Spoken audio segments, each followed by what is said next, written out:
My cheating wife was shocked when I turned up at the hotel instead of her lover, who she's been seeing for 6 months. I never thought I'd find myself in this situation. I always considered my marriage to Katie solid, built on love and trust.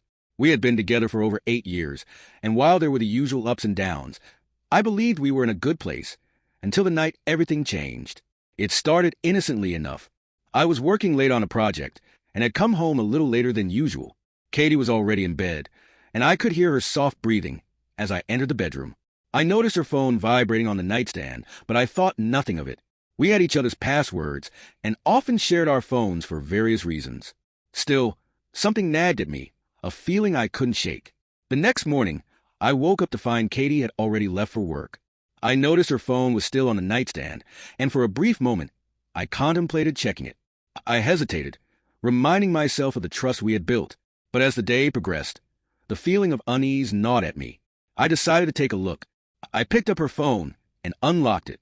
I was met with a flurry of text messages, mostly from her friends, but there was one thread that stood out. It was a conversation with someone named Jake. The messages were flirtatious and intimate, filled with inside jokes and references to meetings that I had no knowledge of. My heart raced as I scrolled through the messages, each one confirming my worst fears. I felt like I was in a nightmare I couldn't wake up from. I confronted Katie that evening. The look on her face when I showed her the messages was one of shock and disbelief. She stammered, trying to explain herself, but I could see the guilt in her eyes. It was clear she had been hiding something from me, and the weight of that betrayal hit me like a ton of bricks. I needed time to think, so I told her I was going to stay at my brother's place for a few days. Over the next few days, I tried to gather my thoughts. I couldn't shake the feeling that there was more to this affair than just a few text messages. I began to notice little things. How she would come home late, her sudden interest in her appearance, and the excuses she made about work. I felt like I was living in a fog, and every time I thought about it with someone else, it was like being stabbed in the heart. Then one night, I was lying in bed and couldn't sleep. That's when I remembered the second phone. I had seen it once, tucked away in her purse, but I had dismissed it as an old device she hadn't gotten rid of. I decided to take a look. When I found it, my hands trembled. The phone was off, but I plugged it in and waited for it to power up. As the screen lit up, I felt a mix of dread and determination. I unlocked it using her birthday, which was a combination of her favorite numbers, and was immediately bombarded with notifications. The last message was from Jake, and it read, "Can't wait to see you tonight at the hotel." My heart sank. I realized that I had to confront this head-on. I quickly threw on some clothes, grabbed my car keys, and headed to the hotel she had mentioned in the text. The drive felt like an eternity, every second stretching out as I thought about what I might find. Would I see them together? Would I confront them? I didn't know what to expect, but I knew I had to see it for myself. As I pulled into the hotel parking lot, my heart raced.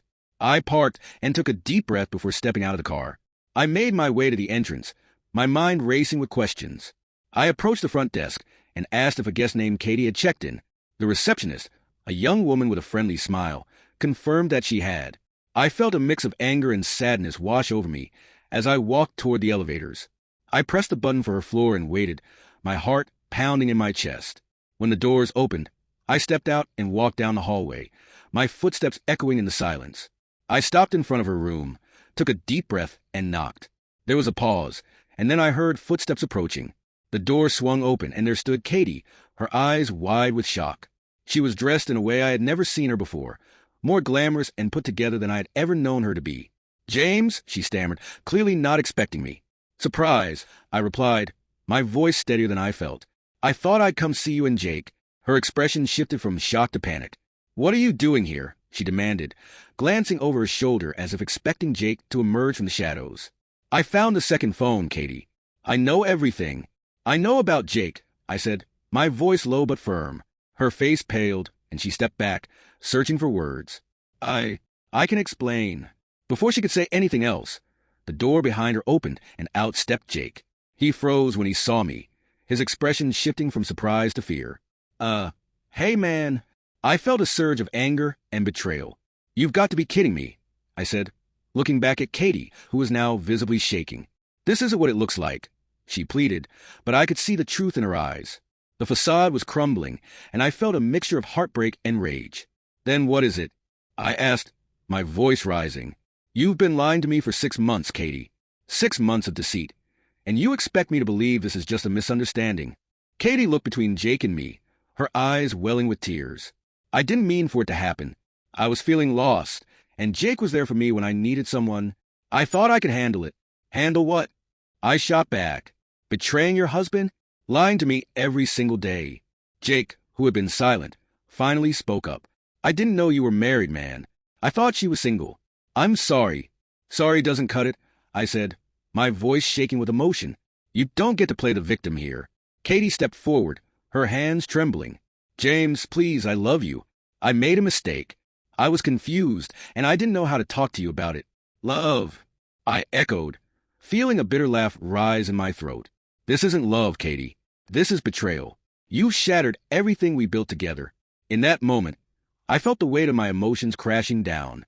I had given her my heart, my trust, and she had thrown it all away. I turned on my heel and walked away, leaving her standing there, tears streaming down her face. I didn't look back. I drove home in a daze, feeling lost and broken. The love I had for Katie was still there, but it was tainted by the betrayal. I knew I had to make a choice, either fight for our marriage or let it go. But I also knew that trust, once broken, is incredibly hard to rebuild. In the following weeks, I took time for myself. I sought therapy to help process the whirlwind of emotions I was feeling.